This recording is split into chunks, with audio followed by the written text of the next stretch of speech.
Oke, baik. Kalau kita sekarang mau belajar tentang genetika, mungkin dua gambar ini mewakili pelajaran kita ya tentang ilmu genetika.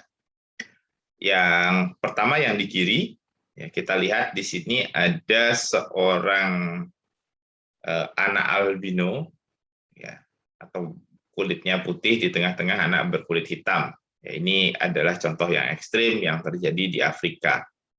Ya, kenapa ada orang yang terlahir albino padahal kemudian di sekeliling masyarakatnya adalah orang berkulit hitam. Nah, apa yang terjadi? Nah, kemudian di sisi lain kita juga melihat sebuah fenomena di dalam tubuh kita. Jadi kalau kita lihat ya ada orang ya kulitnya putih gitu ya, kemudian dia pakai baju tapi bajunya lengan pendek. Kita bisa lihat bagian yang tertutup oleh baju ini warnanya putih, ya, tetap seperti warna semula. Tapi kita lihat lengan bajunya berwarna lengan tangannya berwarna kecoklatan. Nah, apa yang membedakan kedua ini? Nah, mari sekarang kita masuk ke konsep yang kita kenal dengan nama fenotip. Ya, mungkin juga adik-adik sudah tahu. Ya, fenotip itu apa sih? Fenotip itu adalah sesuatu yang kita bisa lihat, seperti di sini adalah warna kulit. Yang kita bisa ukur seperti berat badan, tinggi badan, ya, dan yang bisa kita rasakan, manis, asam, asin, atau juga yang bisa kita cium, ya, baunya harum, tidak harum, itu adalah fenotip. Ya, di sini kita bisa melihat, ya, ini adalah fenotip sama-sama warna kulit. Ini adalah fenotip albino, di mana kita bisa lihat seluruh badannya hampir berwarna putih. Ya, dan memang dari lahir dia demikian. Sedangkan yang ini kita bisa lihat warna kulit coklat ini terjadi karena adanya interaksi kulit dengan sinar matahari. Tapi kalau tidak ada interaksi kulit dengan matahari, maka warnanya seperti ini. Nah, dua fenomena ini kemudian menjelaskan bahwa fenotip itu dipengaruhi oleh dua hal, salah tulis, yaitu yang pertama adalah faktor penurun sifat. Ya, memang dari lahir dia sudah ditentukan demikian, gitu ya. Seperti misalnya albino ini, kita nggak bisa apain, mau dijemur di sinar matahari ya juga tetap seperti ini. Nah, dan yang kemudian yang kedua adalah faktor lingkungan. Nah, kita bisa lihat di warna kulit pria ini. Ya, jadi pada dasarnya kulit dia memang agak putih seperti ini.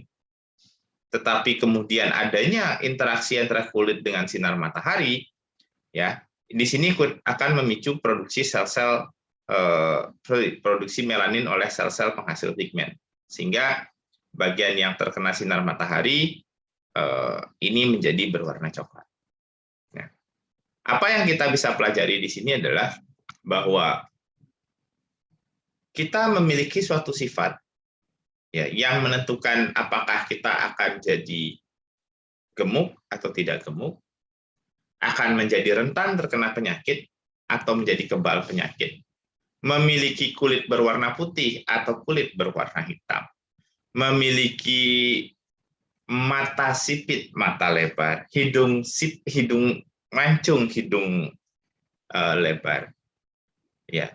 Namun satu juga yang harus kita sadari bahwa semua itu, ya, bisa dimodifikasi oleh lingkungan. Yang artinya adalah mungkin saja ada seseorang yang secara genetik harusnya gemuk, gitu ya, mudah, atau bahasa gampangnya adalah mudah mengalami kenaikan badan. Tapi semasa kecil, ya, dia kurus. Kenapa demikian? Ya, karena kembali lagi, secara genetik dia itu gampang gemuk, tetapi kan dia jarang makan. Karena dia jarang makan, badannya kurus, gitu. Tapi suatu saat kalau dia kemudian makan yang cukup, ya gampang dia gemuk.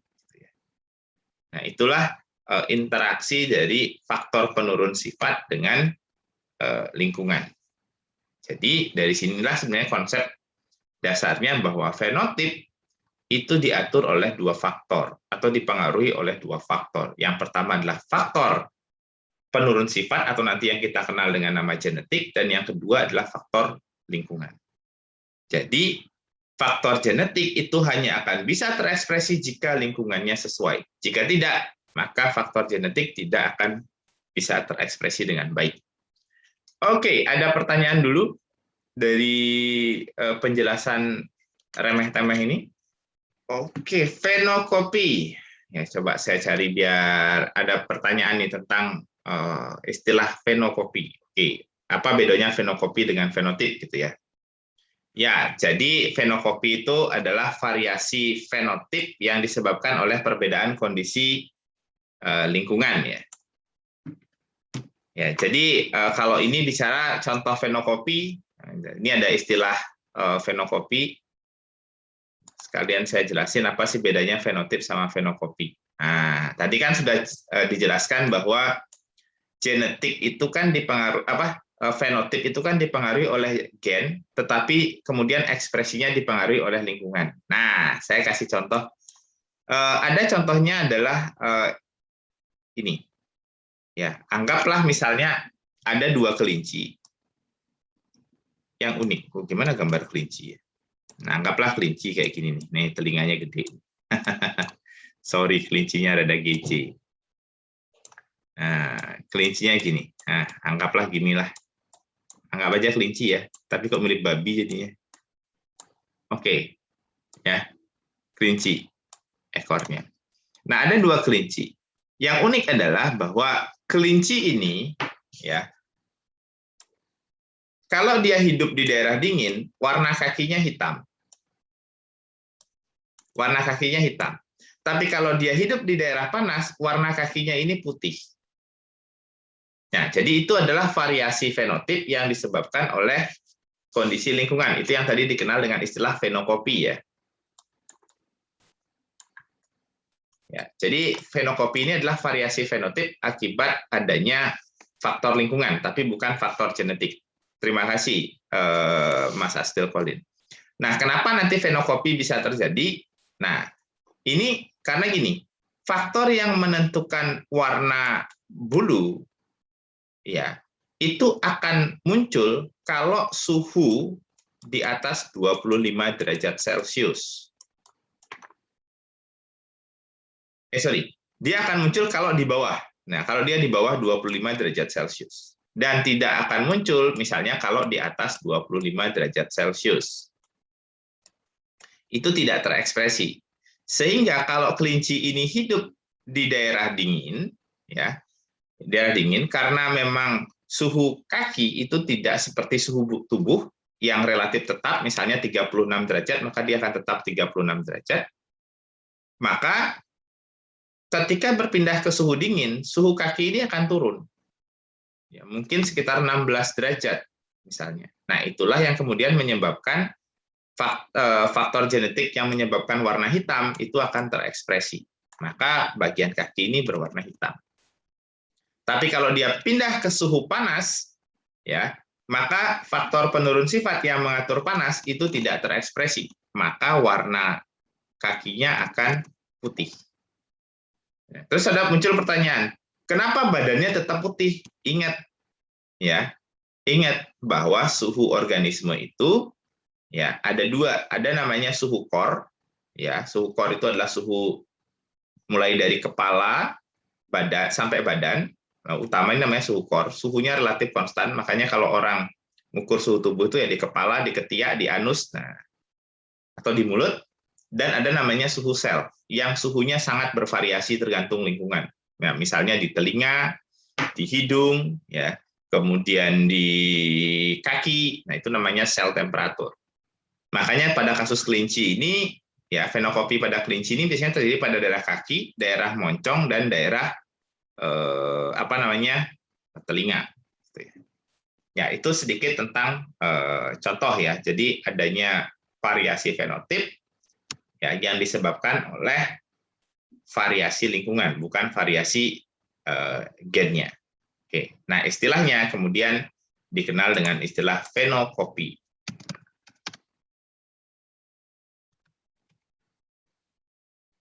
Oke, terima kasih Mas Astil Colin. Oke, ada tambahan mungkin atau pertanyaan lain? Berarti kalau hidup di daerah dingin itu kan warnanya hitam. Terus nanti dipindah ke daerah panas misalnya Pak. Nanti lama-lama bisa jadi putih nggak Pak? Bisa. Asalkan bulu yang lama rontok loh ya. Kan seiring dengan waktu dia akan berubah. Artinya begitu bulu yang lama lepas ya, bulu yang baru muncul ya pasti akan warnanya putih. Ya, kalau tidak saya lanjut ya. Nah, kemudian kembali lagi pertanyaannya adalah dari mana atau apa sih wujud faktor penurun sifat? Itu pertanyaan dari zaman kuno. Pertanyaan ini lama sekali tidak terjawab sampai akhirnya ilmuwan tahu bahwa ada bakteri, kalau dia terinfeksi virus, dia mampu menghasilkan virus. Ya kan? Padahal awalnya bakteri nggak mampu menghasilkan virus. Nah, pertanyaannya adalah, kenapa demikian? Apa sih bagian dari virus yang menyebabkan bakteri itu mampu menghasilkan virus? Nah, ilmuwan tahu bahwa virus ini terdiri oleh dua komponen. Ya, virus yang menyerang bakteri ya, bukan virus-virus yang lain ya. Jadi virus yang menyerang bakteri ini terdiri atas dua komponen. Yang pertama adalah materi genetik berupa DNA, dan yang kedua adalah protein yang membungkus DNA tersebut, dikenal dengan nama kapsid. Untungnya kemudian bahwa protein dan DNA ini bisa dibedakan. Ya, ilmuwan bisa mensintesis virus yang punya protein yang bisa dideteksi dan mensintesis virus yang bisa DNA-nya dideteksi. Nah, ini menggunakan metode radioaktif. Kita tahu bahwa di protein terdapat asam aminocysteine yang punya sulfur, sedangkan di DNA terdapat fosfat. Nah, sulfur ditemukan di protein, tapi tidak di DNA, dan fosfat ditemukan di DNA, tetapi tidak di protein. Nah, dua hal inilah yang kemudian bisa dipakai untuk membedakan ya DNA dengan protein. Pemikirannya ilmuwan waktu itu, siapa yang bisa masuk ke dalam bakteri, maka dialah faktor penentu sifat. Dialah yang menyebabkan si bakteri itu bisa memproduksi virus. Nah, pada percobaan pertama, ilmuwan ya menumbuhkan bakteri yang mengandung asam amino radioaktif. Jadi asam aminocysteine radioaktif. Sehingga nanti ketika virus merakit kapsidnya, maka dia akan menghasilkan virus dengan kapsid radioaktif. Nah, virus inilah yang kemudian dipergunakan untuk menginfeksi bakteri. Nah, setelah virus menginfeksi bakteri, maka virus dengan bakteri dipisahkan menggunakan metode sentrifugasi. Karena massa jenis dari bakteri lebih besar daripada virus, maka bakteri akan mengendap dan virus akan ada di larutan, yang dikenal dengan istilah supernatan. Nah, ternyata dari hasil pengamatan yang berlabel radioaktif itu adalah supernatannya, bukan endapan yang berisi virus. Ya, berarti kesimpulannya apa? Berarti kesimpulannya, kapsid itu tidak masuk ke dalam sel, dan dia bukan faktor yang menyebabkan bakteri menghasilkan virus baru. Nah, pada eksperimen kedua, ya, pada eksperimen kedua, ilmuwan kemudian memberikan bakteri ya nukleotida radioaktif, sehingga nanti virus yang menginfeksinya itu akan menghasilkan DNA yang berlabel radioaktif. Nah, virus ini kemudian digunakan menginfeksi bakteri, ya, dengan cara yang sama, kemudian antara virus dan bakteri dipisahkan. Ternyata endapan itu berlabel radioaktif, supernatan tidak.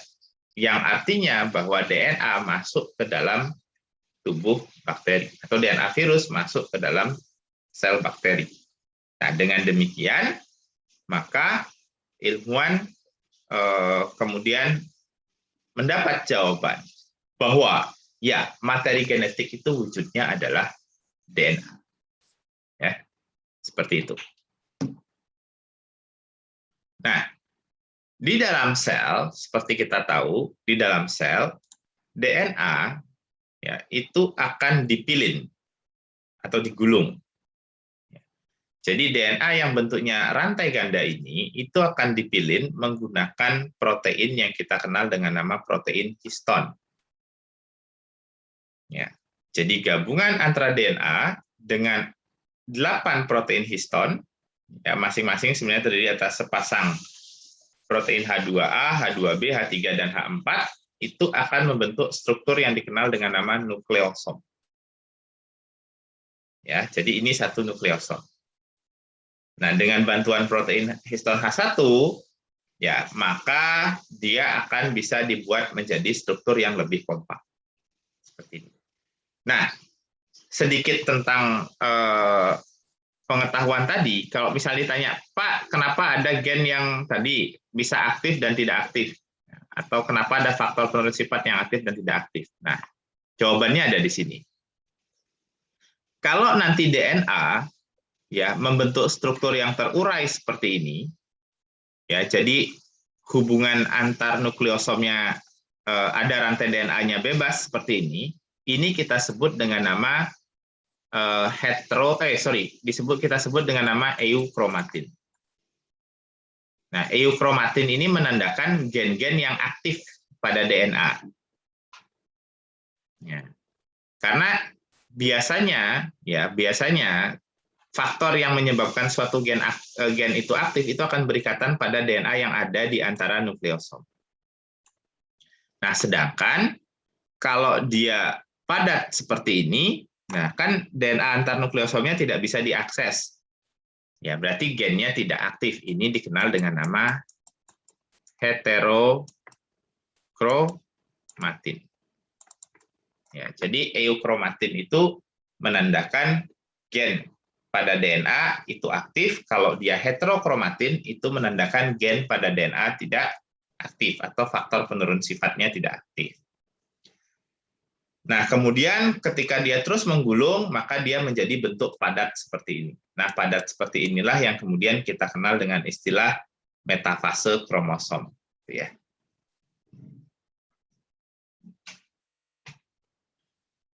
Nah, kalau kita lihat nanti di gambar, ini kita lihat ada kromosom. Setiap kromosom terdiri atas sepasang sister kromatid. Jadi ini satu sister kromatid, ini juga satu sister kromatid. Nah, setiap sister kromatid itu akan mengandung DNA-nya sendiri-sendiri. Oke, sampai di sini ada pertanyaan? Ya, jadi ya, Bu. Ya, mungkin saya bisa tanya supaya anak-anak ini khususnya yang masih kelas 10 juga bisa tahu, karena ini belum dikasihkan di sekolah. Gini Pak, waktu kromosom dalam kondisi heterokromatin, Ya, Bu. ini tidak bisa terekspresi karena protein histonnya itu susah untuk lepas karena padat sekali, atau bagaimana? Kemudian waktu replikasi itu kan ini dia harus terlepas dari protein histonnya. Iya. Itu gimana, Pak? Oke, baik. Terima kasih pertanyaannya, Bu. Jadi, ya antara DNA dan protein, ya di sini syarat agar gen bisa terekspresi hanya sedikit ya, melenceng karena melanjutkan pertanyaan tadi. Syarat agar dia bisa terekspresi, biasanya dia harus terurai seperti ini. Nah, agar bisa terurai seperti ini, ada namanya dua proses yang harus terjadi. Pertama adalah histon asetilasi. Kenapa harus histon asetilasi? Nah, kita tahu DNA itu muatannya negatif. DNA itu muatannya negatif. histon itu muatannya positif. Jadi interaksi antara DNA dengan histon itu sangat kuat.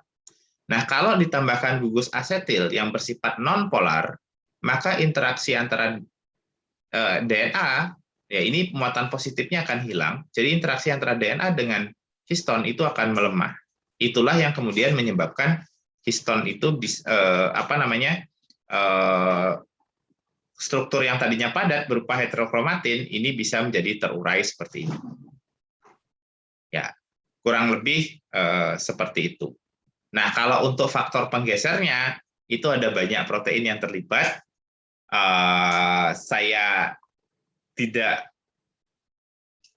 tahu satu persatu, tapi minggu depan saya bisa tunjukkan bagaimana berbagai protein kemudian akan menggeser histon ini sehingga semua DNA yang terlibat dalam proses ekspresi gen itu akan bisa diakses. Begitu kurang lebih Bu Dwi, karena banyak sekali protein yang terlibat untuk proses penggeseran histon ini. Ya, baik Pak. Termasuk ya Pak ya nanti epigenetik itu ya Pak ya. Ya, kalau DNA astilasi atau kemudian histon astilasi, DNA metilasi, nah itu berkaitan dengan epigenetik. Terima kasih Pak Arta. Ya, sama-sama Bu. Oke, mungkin ada tambahan lain dari teman-teman atau masukan, silakan.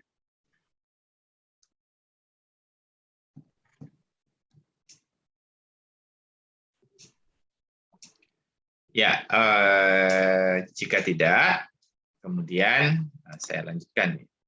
Nah, kemudian bagaimana DNA itu tadi mengatur sifat makhluk hidup? Kalau kita lihat kenapa tadi ada yang kulitnya hitam, ada yang namanya kulitnya putih. Gitu. Bagaimana DNA itu bisa mengatur itu terjadi? Nah, DNA itu sebenarnya kalau kita buat dalam hidup ini, ya dia itu seperti buku yang berisi panduan membuat masakan. Sederhananya DNA itu seperti itu. Dan dia terdiri atas lembaran-lembaran panduan yang kita sebut gen ya. Jadi ada cara membuat ada ya cara membuat sup, ada cara membuat daging, ada cara membuat. Nah, setiap panduan-panduan itu kita sebut dengan gen. Nah, tulisannya itulah yang sebenarnya dalam wujud urutan bahasa ini. Kalau kita mau buat contohnya dalam kehidupan sehari-hari. Jadi intinya apa? Kalau DNA kita lihat sebagai buku menu, ya, maka di situ akan terdapat banyak menu-menu. Nah, setiap chapter yang berisi menu-menu itu itulah sebenarnya gen. Nah, jadi dalam satu buku itu ya ada banyak gen. Atau dalam satu DNA itu ya ada banyak gen. Ya. Nah, kemudian bagaimana menu itu ditulis? Aha. Jadi dalam DNA kita masih ingat di DNA itu ada urutan bahasa, ada 4 ya. Lupa di ini. Nah, ada 4 bahasa, yaitu A, T, G, C. Jadi A, T, G, C. Di mana C berpasangan dengan G, T berpasangan dengan A. Jadi itu kan ada pas nanti. Terus nah, urutan bahasa yang spesifik inilah yang kita sebut dengan nama gen. Sama Mila. Terus habis itu mau ke. Nah, kemudian urutan bahasa yang spesifik inilah yang kemudian akan mengkode suatu protein. Nah, protein ini bisa enzim. Bisa juga protein yang bukan enzim. Nah, contoh di sini. Ya, di urutan ini, di urutan DNA yang ini, ya, itu dia mengkode yang namanya enzim yang mengubah warna putih menjadi ungu. Ya, maka jika seseorang memiliki urutan persis seperti ini, maka dia bisa menghasilkan enzim di dalam tubuhnya yang menyebabkan warna ungu. Nah, ini gen. Nah, tapi ya bisa jadi kemudian di alam terjadi namanya mutasi sehingga salah satu urutan itu berubah. Ini sama seperti kalau kita baca buku gitu ya, suruh fotokopi satu halaman hilang. Nah, gimana cara bikin menunya kalau satu halaman hilang gitu ya. Nah, sama di sini. Di alam bisa saja terjadi mutasi atau kesalahan apalah namanya yang menyebabkan urutan bahasa ini berubah. Jadi urutan bahasa yang sama ya pada suatu area DNA itu berubah. Nah, di sini C berganti dengan A. Efeknya apa? Dia tidak mampu menghasilkan enzim. Ya, jadi kode ini tidak akan dapat menghasilkan enzim. Ya, jadi begitulah cara DNA ya memunculkan suatu sifat tertentu. Ya, ini berlaku bukan hanya untuk warna kulit, tapi juga untuk untuk bentuk mata, bentuk hidung dan lain sebagainya. Nah, kemudian kalau kita lihat, ya karena tadi DNA itu digulung membentuk kromosom, maka setiap gen itu akan menempati lokasi tertentu pada kromosom. Inilah yang kita sebut dengan nama lokus atau loki, kalau adik-adik belajar biasanya buku. Ya. Jadi gen itu ada di DNA, karena DNA itu digulung atau dipilin membentuk kromosom, maka setiap urutan tertentu dari DNA itu pasti akan menempati posisi tertentu pada kromosom. Nah, inilah yang kita sebut dengan nama gen. Nah, kemudian karena di alam ini yang namanya kesalahan itu adalah hal yang wajar, gitu ya.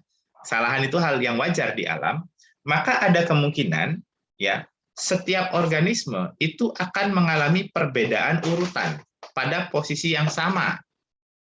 Ya. Pada posisi yang sama dalam setiap DNA. Nah, adanya variasi inilah kemudian yang memicu perbedaan fenotip nanti. Ya. Nah, perbedaan urutan pada posisi yang sama dalam suatu urutan DNA atau variasi dalam suatu gen itu nanti kita sebut dengan nama alel. Nah, di sini dicontohkan dua alel. Alel yang pertama, ya, di mana dia memiliki urutan basa seperti ini, dia mampu menghasilkan protein berupa enzim dan mampu menyebabkan warna menjadi ungu. Dan alel kedua yang muncul akibat adanya mutasi, ya, itu tidak mampu menghasilkan enzim. Ya. Nah, apa konsekuensinya kemudian? Kalau suatu individu memiliki alel jenis ini saja, ya, jadi semuanya kita beri nama L besar gitu, maka otomatis dia akan menghasilkan enzim dan warna bunganya ungu. Tetapi kalau misalnya dia punya dua alel yang berbeda, nah nanti kita sebut dengan nama heterosigot, misalnya dia punya alel ini kita sebut L besar dan ini kita sebut L kecil. Nah, L besar mampu menghasilkan enzim, L kecil tidak mampu. Berarti kan di dalam sel tetap ada enzimnya, maka fenotipnya akan tetap ungu. Ya.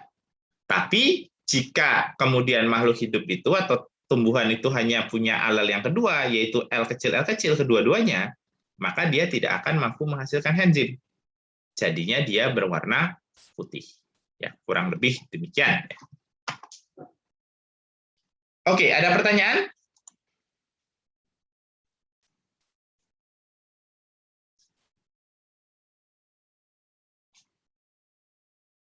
Ya, sekali lagi saya ulangi ya, bahwa di dalam DNA, ya, di dalam DNA itu terdapat urutan spesifik yang mengatur suatu sifat. Nah, ini yang kita sebut dengan nama gen nanti. Jadi dalam satu DNA terdapat banyak gen. Nah, gen itu menempati urutan spesifik pada kromosom dikenal dengan nama lokus. Nah, kemudian gen ini bisa memicu fenotip karena dia nanti bisa mengkode suatu protein. Nah, bisa berupa enzim, bisa juga berupa protein yang lain. Oke. Nah, dari sini kemudian ya ada variasi pada urutan ini. Nah, akibat adanya mutasi di alam. Variasi inilah yang kita sebut dengan nama alel. Jadi kesimpulannya adalah pada lokus yang sama, gennya pasti sama. Jadi kalau ada dua kromosom, kromosomnya sama ya, kita sebut kromosom homolog. Ya, pada lokus yang sama, gennya pasti sama. Tapi apakah alelnya sama? Belum tentu. Itu poin penting yang ingin saya sampaikan ke adik-adik. Oke, ada pertanyaan sampai di sini?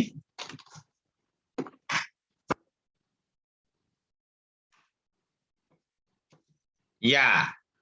Nah, alel yang kalau dalam kondisi heterozigot seperti ini, ya, yang bisa terekspresi itulah yang nanti kita sebut dengan nama alel dominan.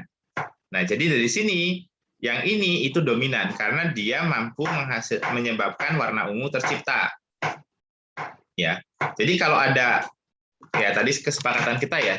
Di sini kalau ada alel L besar yang bisa memicu warna ungu dan di sini L kecil tidak bisa memicu warna ungu dan mereka ada bersama-sama, ya, maka alel L besar inilah yang kita sebut dengan nama alel dominan. Jadi dominan resesif itu adik-adik ditentukan, kita bisa menentukannya kalau nanti kondisinya heterozigot. Kita akan bahas nanti. Ya, ingat, lebih kuat, lebih lemah, lebih pinter, kurang pinter, gitu ya. Itu hanya bisa diketahui kalau mereka ada bersama-sama ya. Itu poin pentingnya karena dia adalah nilai relatif. Selama ini kadang-kadang kita lupa bagaimana sih orang bisa menentukan yang mana dominan, yang mana resesif. Jadi poinnya itu. Suatu alel diketahui dia dominan atau resesif kalau dia ada bersama-sama. Yang mana yang terekspresi itulah yang menang. Itulah yang kita sebut dengan nama dominan. Oke, terima kasih mengingatkan Mas Astropolis.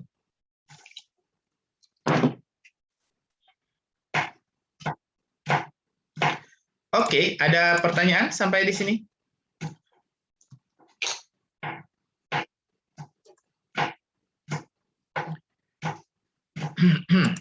Oke, jika tidak ada, saya lanjut. Nah, seperti yang saya bilang tadi bahwa ya DNA itu kan terdapat pada kromosom. Nah, kalau ini gambar paling bodoh-bodohnya lah sudah. Kita lihat di sini bahwa DNA itu digulung membentuk kromosom, ya, dan di DNA ini terdapat banyak gen. Nah, posisi gen ini tadi kita sebut dengan nama lokus. Jadi setiap kromosom itu akan terdapat banyak lokus, di mana setiap lokus itu mewakili satu gen. Nah, di sini kita bisa lihat ada 3 lokus. Nah, ini adalah lokus pertama yang mengatur warna mata. Ya.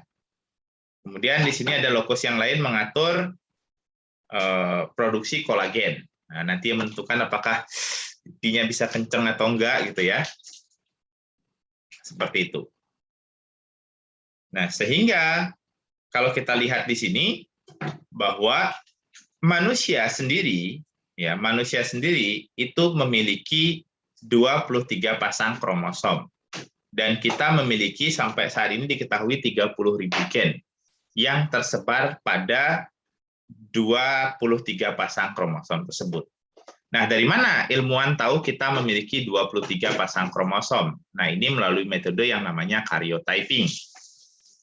Ya, bagaimana prosesnya? Nah, yang pertama adalah sel darah seseorang diambil, tentu sel darah putih bukan sel darah merah. Kemudian sel itu diberikan zat yang menghambat pembelahan sel, sehingga nanti sel itu akan terhenti membelah di metafase. Karena itu gampang sekali diamati ya. Nah, ukurannya besar. Kemudian ya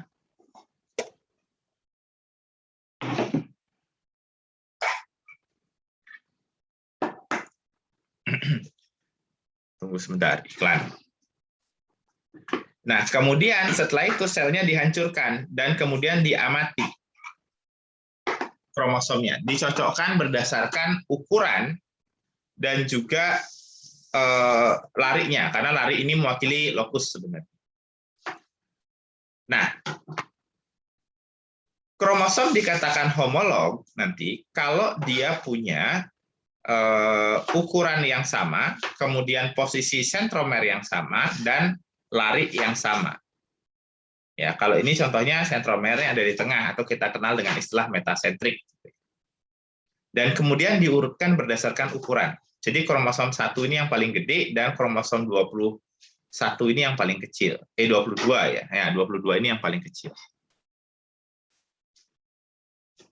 Ya, jadi manusia itu kemudian dikatakan diploid karena kita lihat setiap kromosomnya ini ada sepasang.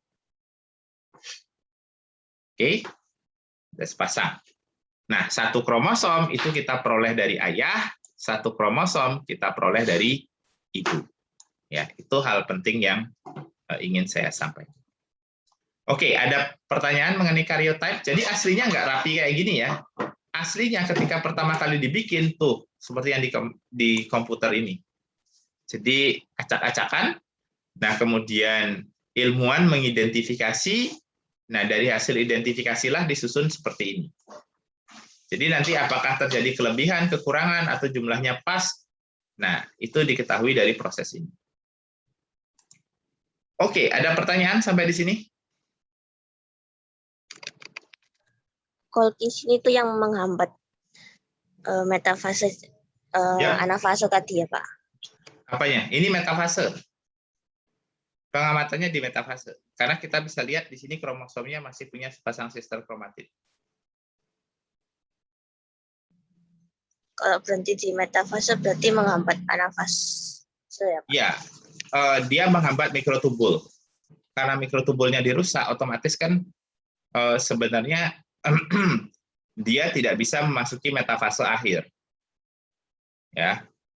Tapi juga dia nggak akan bisa ke anafase. Makasih, Pak. Ya.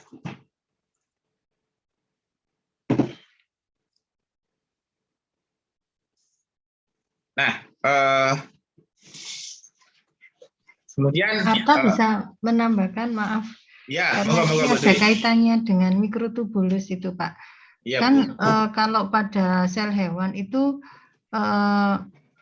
sentriolnya ya, dan sentrosomnya itu kan kelihatan. Jadi penjuluran benang spindle atau mikrotubulus itu kan terlihat ya, Pak ya. Ya, betul. Tapi kalau pada tumbuhan kan enggak. Ya. Dan yang menghasilkan mikrotubulus itu MTOC gitu, Pak. Bedanya apa sih, Pak? Sentriol, sentrosom sama MTOC itu. Oke, baik, terima kasih Bu. Sejauh pemahaman saya, mikrotubul itu, sentrosom itu kan terdiri atas sepasang sentriol. Nah, sentrosom ini adalah MTOC pada hewan, pada sel hewan. Nah, MTOC pada tumbuhan, itu masih tanda tanya, karena letaknya berubah-ubah, dan sampai sekarang, monggo nanti kalau sudah ada yang sempat baca, tapi sepengetahuan saya, sampai sekarang itu belum ditemukan organel definitif atau yang pasti yang bertanggung jawab terhadap ini. Karena posisi MTOC pada tumbuhan berubah-ubah.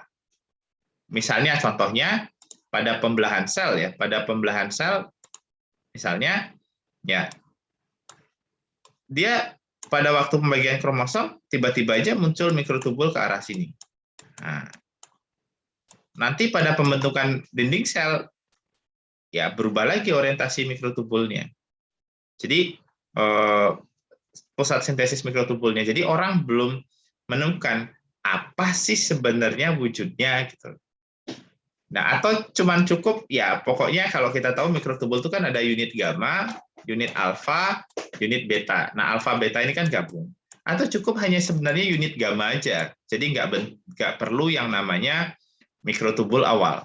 Nah, itu juga saya belum tahu. Nah, ini kan ada adik-adik nanti yang tertarik membaca, silahkan. Itu setahu saya Bu Dwi. Jadi sentrosom itu adalah MTOC pada sel hewan, tapi pada tumbuhan wujudnya apa itu belum diketahui. Tapi sama tetap bisa menghasilkan mikrotubulus ya Pak ya? Ya, bisa. Cuman dia wujudnya apa itu yang belum berhasil diidentifikasi. Kemudian Karena- untuk mekanisme pembentukan mikrotubulus itu sama berarti ya Pak ya?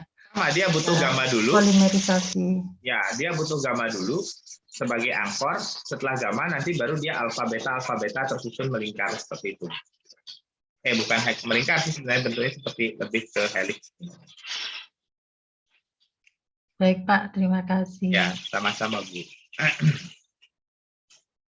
Oke, ada yang mau nambahin tentang MTOC? Oke, baik. Jika tidak ada, nah, apakah semakin banyak jumlah gen suatu organisme, dia itu semakin pintar, dia itu semakin hebat, dia itu semakin maju? Ternyata tidak. Apakah semakin banyak jumlah kromosom, organisme itu semakin hebat? Ternyata tidak. Mari kita lihat di sini fakta menariknya. Oke. Manakah manusia? Nah, manusia itu punya 23 pasang kromosom. Ya, terdiri atas 22 pasang autosom dan sepasang kromosom seks. Nah, mari sekarang kita bandingkan dengan apa ini yang kecil. Ya, kita kalau bandingin sama tikus yang ukurannya kecil ya beda-beda dikit lah. Ya, dibandingkan sama ayam kita kalah jauh. Ya, jumlahnya. Ya bahkan kita kalah sama kentang. Kentang aja punya 24 pasang kromosom. Oke. Jadi tidak ada yang namanya hubungan antara jumlah kromosom dengan tingkat kecerdasan ataupun kemajuan secara evolusi. Oke, ada pertanyaan dari Mas Astil Colin.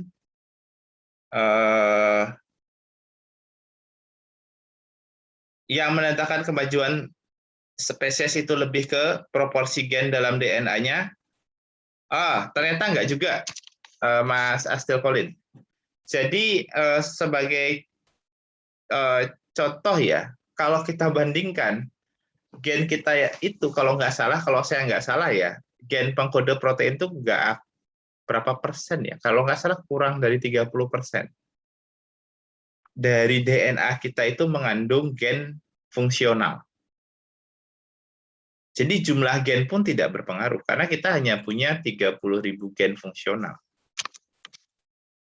Ya, jadi kecerdasan itu lebih berkaitan dengan perkembangan sistem koordinasi. Lebih ke arah sana sebenarnya. Dan untuk jumlah gen, itu ada kaitan dengan apakah suatu organisme itu mobile, atau dia sesil, dia diam. Nah, biasanya organisme yang diam seperti tumbuhan, karena dia tidak bisa menghindari kondisi lingkungan, ya, dia tidak bisa migrasi dan lain sebagainya, maka dia harus membangun sistem pertahanan secara kimia. Nah, itulah kemudian yang menyebabkan kenapa tumbuhan itu kadang-kadang memiliki lebih banyak gen daripada hewan itu sendiri. Ya, karena kalau hewan panas kita bisa pergi, kemudian ada nyamuk kita bisa plak gitu kan. Nah, tumbuhan nggak bisa. Jadi kalau kita bicara tentang apakah kecerdasan berkaitan dengan jumlah gen, jawabannya nggak ada korelasinya. Gitu kurang lebih Mas Astil Colin. Oke. Ya, Mas Astil Colin. Jadi kompleksitas dari suatu organisme itu tidak selalu berkaitan dengan jumlah gennya, tapi bisa lebih ke cara pengaturan ekspresi gennya itu lebih bisa ke arah sana. Jadi bagaimana gen-gen itu diatur secara individu, waktu, itu lebih ke arah sana kalau dari yang saya amati ya, daripada ke jumlah gen. Nah, organisme itu apakah dia maju atau dia primitif? Nah, itu lebih kepada kapan dia muncul, kalau secara evolusi ya, kapan dia muncul, dan kemudian seberapa kompleks sistem yang dia miliki. Kalau orang evolusinya melihatnya seperti itu.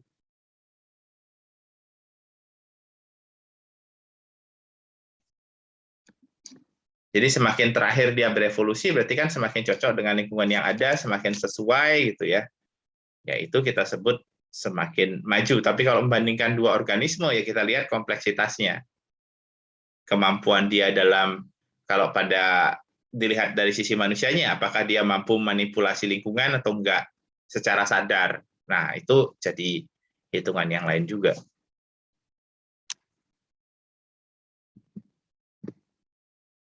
Ya, itu sejauh ini yang bisa saya jawab ya. Mungkin ada yang lain mau menambahkan, ya silahkan.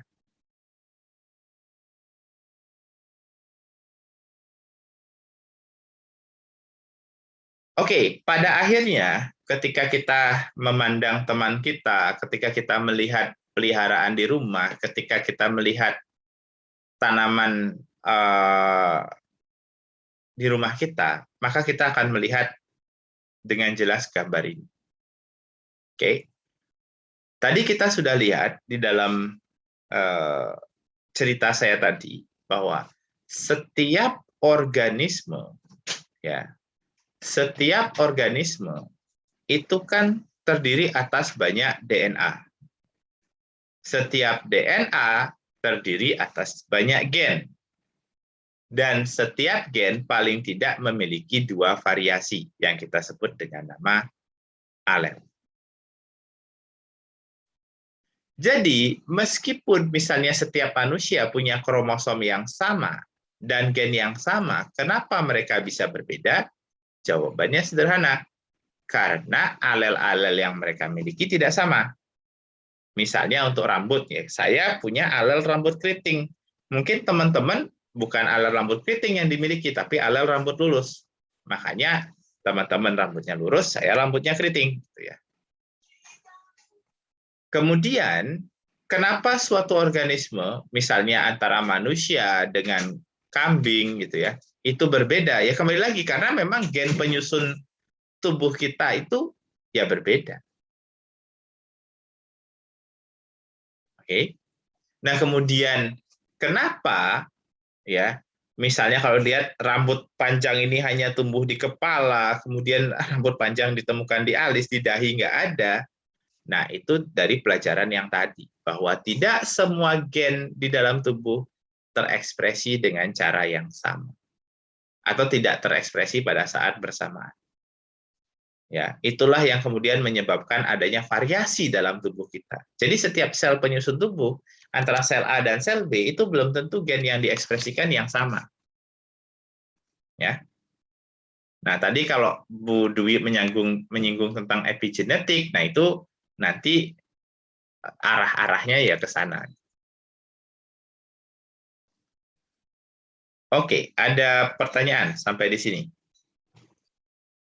Nah, jika tidak ada, maka pertanyaannya adalah bagaimana materi genetik itu diwariskan, ya, bagaimana materi genetik itu diwariskan. Nah, tentu kalau kita bicara tentang materi genetik diwariskan, ya semua dari kita sudah tahu, yaitu melalui proses reproduksi, ya.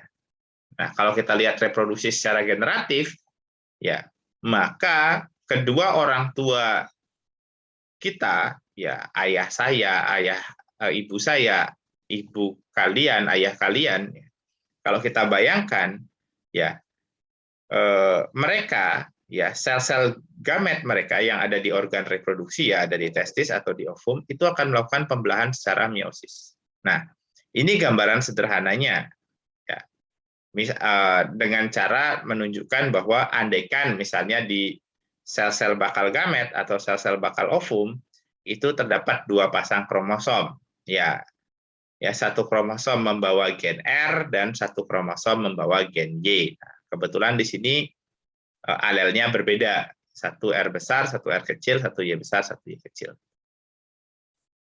Nah, kemudian ya pada pembelahan pembentukan gamet melalui pembelahan meiosis, di sini kromosom homolog itu akan berpisah. Ya, otomatis alel itu akan terpisah Ya, akan terpisah sehingga setiap gamet itu hanya akan memiliki satu kromosom. Ya, akan memiliki satu kromosom untuk setiap jenis kromosomnya ya. Kalau dalam individu kan punya dua, ya, kita sebut dengan sepasang kromosom homolog. Misalnya di sini R besar, yang bawa R besar, di sini yang bawa R kecil, di sini yang bawa Y besar, ini bawa Y kecil. Ya, jadi pada pembelahan meiosis, kromosom homolog itu akan terpisah. Sehingga kita bisa lihat di sini pada gamet, ya kalau sel asalnya punya 4 kromosom, maka pada gamet hanya akan punya 2. Ya kalau di sini dia punya 2 R besar, dia punya 2 R, yaitu R besar, R kecil, maka pada gamet hanya akan ada 1. Dia punya R besar atau dia punya R kecil. Begitu juga dengan Y, yang membawa Y ini juga akan terpisah. Ya, ke dalam gamet yang berbeda. Nah, setiap gamet hanya akan punya 1. Kalau dia membawa Y kecil, ya, atau ada juga yang membawa Y besar. Nah, ini kemudian memicu konsep namanya 2N. Ya, berarti dia setiap kromosomnya sepasang. Kalau ini tidak berpasangan, kita sebut dengan nama N. Ya, jadi pada meiosis kita bisa lihat di sini ya bahwa terjadi pemisahan kromosom homolog, otomatis juga alel-alel dari setiap gen itu akan terpisah. Ya, jadi kalau setiap sel di tubuh kita punya sepasang alel pada setiap selnya, maka pada gamet itu hanya akan ada satu sel untuk setiap gen, satu alel untuk setiap gennya. Nah, kemudian pada proses fertilisasi kita bisa lihat di sini. Nah, jadi ini ovum, ini sperma. Ya. Kita bisa lihat ini ovum membawa R besar, Y besar, ini sperma membawa R kecil, Y kecil. Terjadilah fertilisasi sehingga dari NN menjadi 2N. Terbentuklah sigot yang membawa R besar, R kecil, dan Y besar, Y kecil. Nah, dari sini apa yang bisa kita simpulkan? Bahwa sepasang kromosom yang kita miliki, ya, satu set kromosom kita itu berasal dari ayah, satu set kromosom kita berasal dari ibu. Jadi sebenarnya kita ini 50% ayah dan 50% ibu. Ya. Tetapi kita lebih mirip siapa? Kembali lagi ke konsep yang awal. Dari setiap alel yang dimiliki oleh ayah dan ibu, adakah alel yang berbeda? Jika alelnya berbeda, maka kalau alelnya dominan berasal dari ibu, maka kita akan cenderung mirip ke ibu. Kalau alel dominannya ke ayah, maka kita akan cenderung lebih mirip ke ayah. Kurang lebih seperti itu penjelasan sederhananya. Ya. Jadi sekali lagi bahwa sifat setiap organisme, ya kecuali bakteri yang haploid ya, yang diploid, itu setengah itu berasal dari, kalau dia berkembang biak secara generatif, setengah berasal dari individu atau orang tua jantan, setengah berasal dari orang tua betina. Dan masalahnya mirip siapa itu sangat tergantung pada alel-alel yang dimiliki oleh kedua orang tua. Nah, kemudian pertanyaannya, kenapa kok Pak suku-suku pedalaman itu wajahnya mirip-mirip sekali? Nah, kembali lagi, kalau variasi genetiknya sedikit, ya berarti kan di sini peluang perbedaan alel dominan dan resesifnya juga rendah. Dan otomatis ya orangnya jadi mirip-mirip banget. Ya.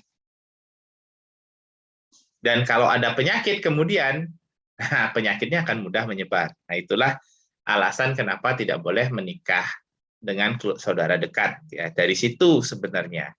Tapi di tradisi kita Jawa dan Indonesia nggak dijelaskan secara genetik, cuman dibilang bahwa pamali, nah, orang Jawanya bilang, kalau orang Balinya dibilang panas gitu ya, yang artinya mudah menimbulkan penyakit. Nah, tapi secara genetik itulah penjelasannya. Oke, ada pertanyaan sampai di sini? Nah, jadi tadi kalau kita bicara kromosom, ya karena kromosom itu dibagikan gitu ya ke sel-sel anakan. Jadi di sini kita bisa lihat bahwa selalu setiap sel itu sebelum dia membelah, maka akan terjadi penggandaan DNA atau replikasi DNA. Nah, replikasi DNA ini akan disertai dengan penggandaan kromosom. Nah, di mana setiap kromosom itu akan berisi sepasang sister kromatid. Inilah yang kemudian nanti akan dibagi ketika sel itu membelah. Ya, sampai di sini ada pertanyaan? Oke, kalau tidak, maka kita masuk ke genetika Mendel. Nah, dengan semua penjelasan tadi, saya harap kemudian sekarang genetika Mendel jadi masuk akal. Masuk akal untuk dipahami dan mudah untuk dipahami. Karena saya mulai hari ini dari menguak misterinya dulu, baru kemudian menjelaskan fenomenanya. Oke, kita tahu bahwa George Mendel adalah seorang ilmuwan yang terkemuka, ya, yang tidak diakui di zamannya. Nah, inilah sedihnya ya. Jadi dia ilmuwan yang hebat, tapi di zamannya nggak diakui. Dia baru diakui setelah dia mati. Karena di masanya George Mendel mengaitkan antara biologi dan matematika itu haram hukumnya. Ya, dibilang nggak ada hubungannya. Ya, nah untuk memahami genetika Mendel ini ada beberapa istilah sebenarnya. Tadi juga sudah kita jelaskan bahwa gen itu apa ya, faktor genetik yang menentukan suatu sifat. Jadi sebenarnya dia adalah bagian dari DNA yang mengkode suatu protein.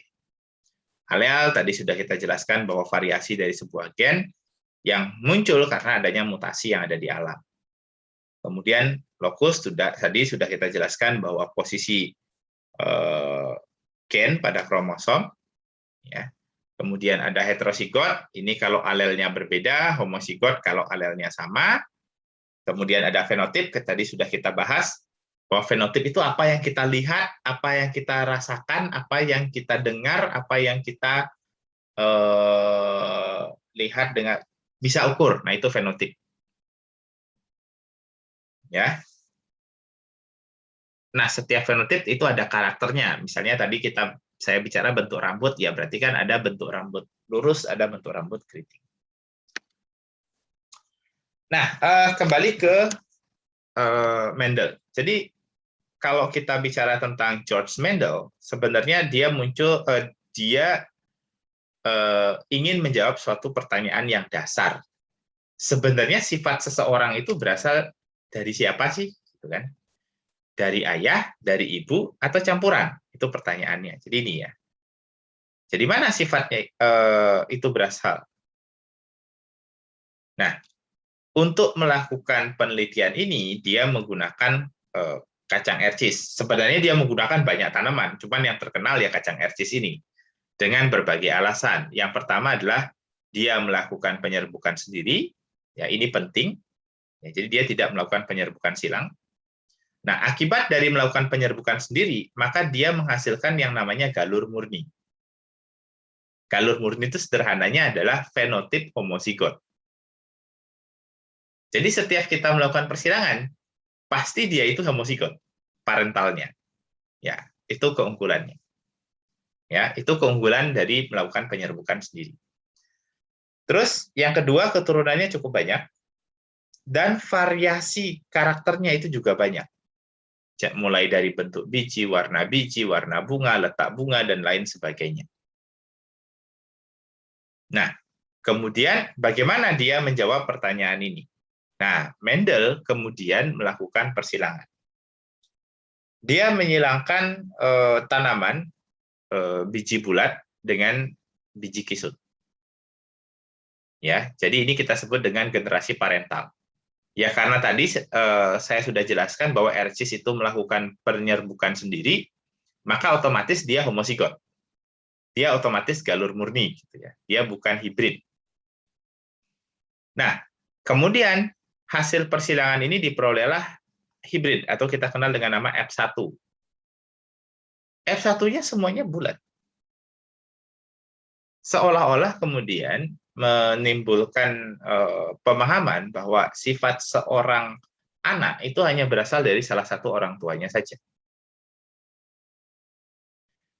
Namun untungnya Mendel itu tidak berhenti sampai di sana. Dia kemudian membiarkan keturunan F1 ini melakukan penyerbukan sendiri, self-fertilization. Dan yang menakjubkan adalah bahwa muncul kisut. Padahal kedua orang tuanya bulat, muncul kisut. Dan ketika dia amati, ya, muncul perbandingan 3:1. Nah, apa kesimpulan yang bisa kita ambil di sini? Jadi, sebenarnya karena di sini sifat kisut itu muncul, maka bulat ini memiliki sifat kisut. Sebenarnya. Cuman tertutupi oleh sifat bulat. Maka dari sinilah muncul konsep nanti dominan dan resesif. Nah, berikutnya adalah kemudian berdasarkan hitungan matematis, perbandingan 3:1 hanya akan mungkin muncul kalau setiap sifat itu diatur oleh sepasang faktor penurun sifat, atau kita kenal dengan nama sepasang alel. Oke. Nah, dari hasil inilah kemudian Mendel memperoleh kesimpulan gini. Setiap sifat suatu organisme diatur oleh sepasang faktor penurun sifat. Nah, kalau kita gambar sepasang penurun sifat ini, maka untuk yang dominan sesuai dengan perjanjian di SMA gitu kan, atau di SMP, itu kita kasih lambang huruf besar. Meskipun nanti kalau kalian baca buku genetik itu nggak selamanya seperti ini. Tapi ini adalah perjanjian sajalah. Ya, yang yang dominan ya diberi lambang huruf besar sehingga di sini jadi R besar, yang resesif diberi lambang R kecil atau R besar, R kecil.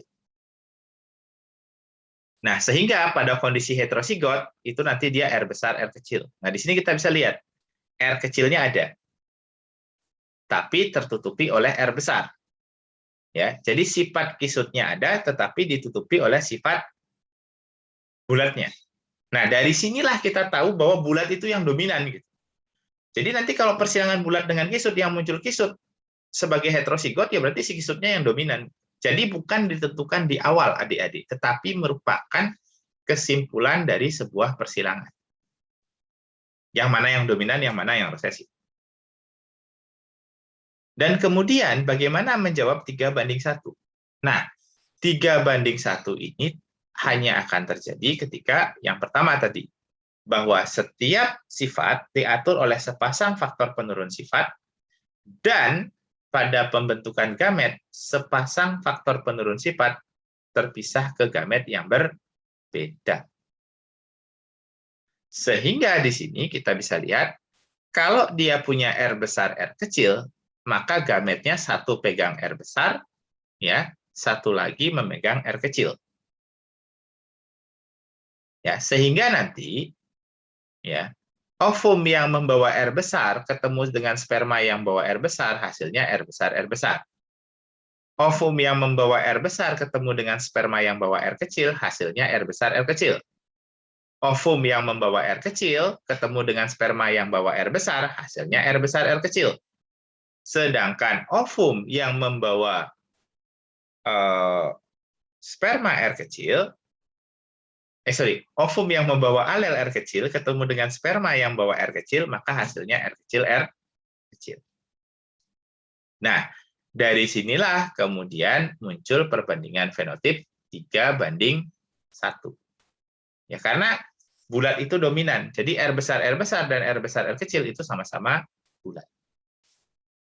Nah, dan satu hal penting juga yang kita pelajari di sini, ya, bahwa kalau dalam persilangan muncul R kecil, maka kita dapat, atau muncul fenotip resesif, maka dapat kita simpulkan kedua orang tuanya pasti punya alel resesif.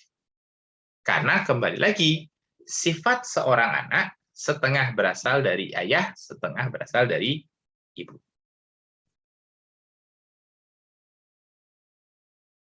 Oke, ada pertanyaan sampai di sini?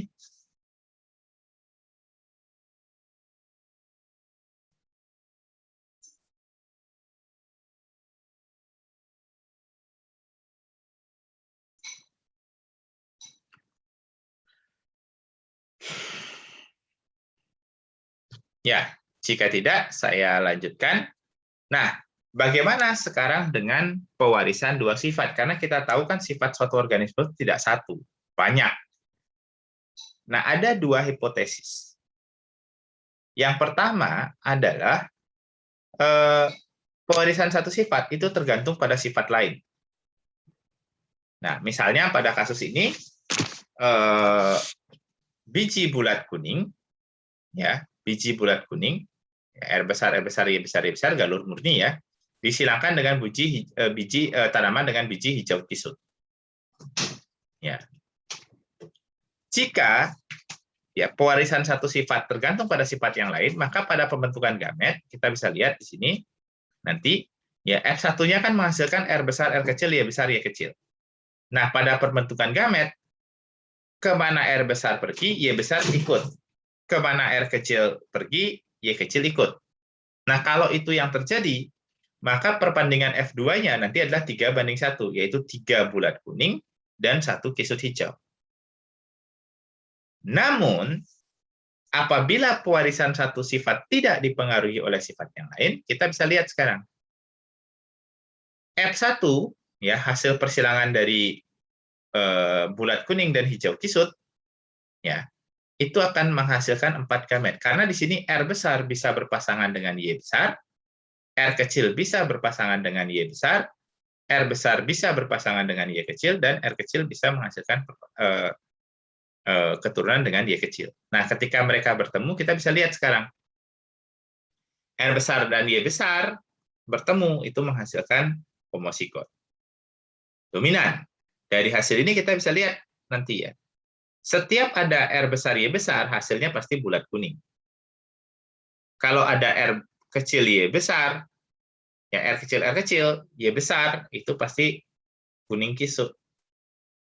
Kalau ada R besar, Y kecil, hasilnya adalah hijau bulat. Dan kalau R kecil, Y kecil, hijau kisut. Nah, dari sini kita akan memperoleh perbandingan 9:3:1. Ya, dengan total perbandingan fenotip berjumlah 16. Nah, yang mana dihasilkan oleh Mendel? Jawabannya adalah yang ini. Bukan berarti yang ini tidak ada di alam, tapi apa yang diperoleh yang Mendel yang ini. Nah, dari sinilah kemudian Mendel menjelaskan namanya the law of segregation. Kok the law of segregation? Independent assessment, yang sebelumnya yang law of segregation. Apa artinya independent assessment? Bahwa alel itu berpasangan secara bebas. Jadi pewarisan satu sifat tidak dipengaruhi oleh sifat yang lain. Oke. Ya, sampai di sini ada pertanyaan? Oke, kalau tidak saya lanjutkan lagi sedikit. Ya, kurang lebih ya ini gambaran lainnya ya. Nah, persilangan dua sifat itu juga dikenal dengan nama persilangan dihibrid atau dua sifat beda. Nah, kemudian saya ajarkan adik-adik yang namanya prinsip peluang dalam genetika. Nah, pada genetika Mendel, karena terjadi independent assessment, yang artinya pewarisan sifat tidak tergantung pada sifat lain, maka kita bisa menggunakan teori peluang. Ada dua teori. Yang pertama adalah teori pengalian, dan yang kedua adalah teori penjumlahan. Nah, teori pengalian itu adalah teori ya yang menyatakan peluang dua kejadian terjadi bersama-sama adalah hasil kali peluang dari masing-masing kejadian. Contoh di gambar ini. Adik-adik bisa lihat di gambar ini. Peluang terjadinya R besar, R kecil, Y besar, Y kecil itu berapa? Ya kan? Nah, dari sini kan kita bisa lihat peluang R besar, Y besar itu kan 1/4. Ya, karena ada 4 kemungkinan, maka peluangnya dia 1/4. Ini dari ovum. Dari sperma berapa? Sperma dari R besar, R kecil, Y besar, Y kecil menghasilkan R besar, Y besar itu juga 1/4. Maka berapa peluang R besar, Y besar, Y besar, Y besar? Peluangnya menjadi 1/16.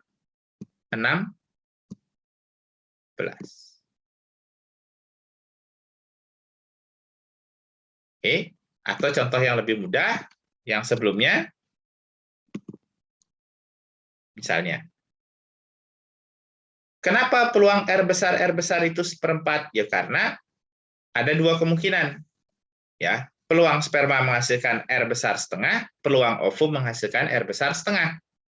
Untuk menghasilkan R besar, berarti kan ovumnya harus R besar, spermanya harus R besar. Berarti setengah dikali setengah sama dengan 1/4. Ini yang disebut dengan hukum perkalian. Jadi peluang 2 kejadian terjadi bersama-sama ya sama dengan hasil kali dari masing-masing peluang setiap kejadian. Kemudian yang kedua adalah aturan penjumlahan. Ya, yang menyatakan bahwa ya alternatif munculnya sebuah peluang ya dari beberapa peluang yang berbeda adalah penjumlahan dari masing-masing peluang. Contoh misalnya segini. Hari ini ya peluang Budi masuk sekolah setengah. Peluang Budi tidak masuk sekolah setengah.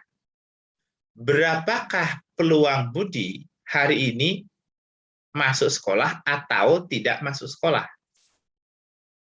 Pasti 1. Karena peluang dia masuk sekolah setengah, peluang tidak masuk sekolah setengah.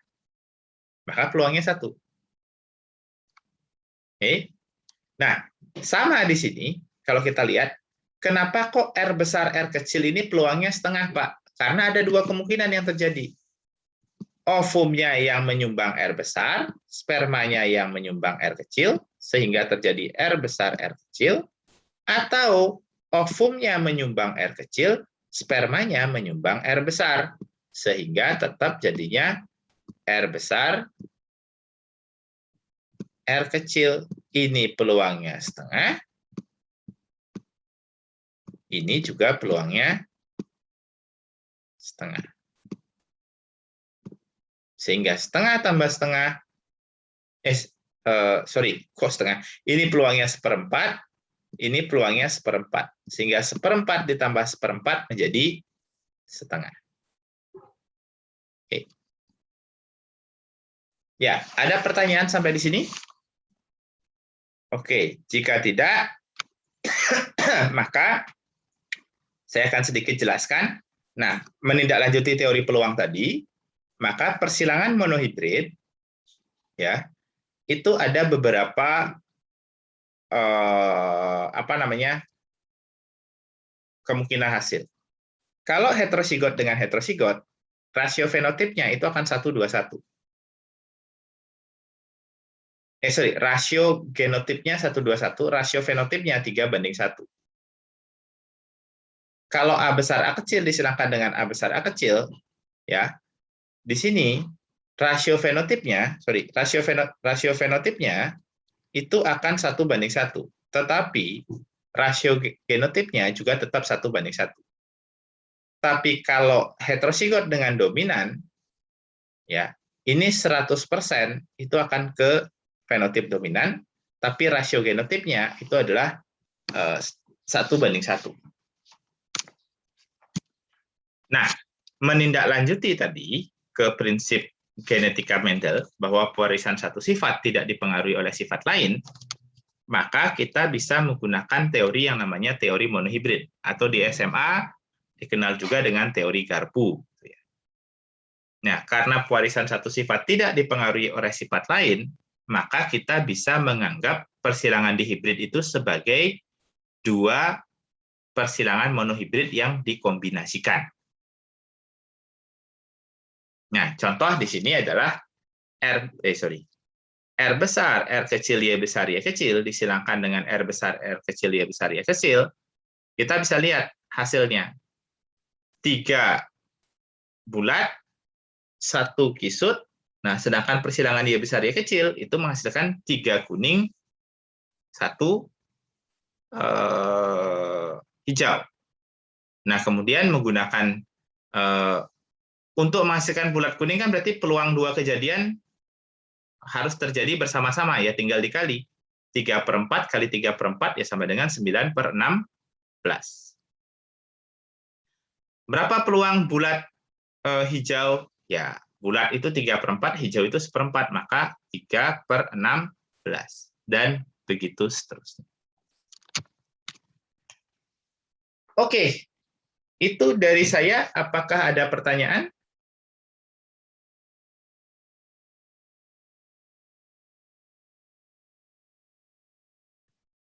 Ada pertanyaan?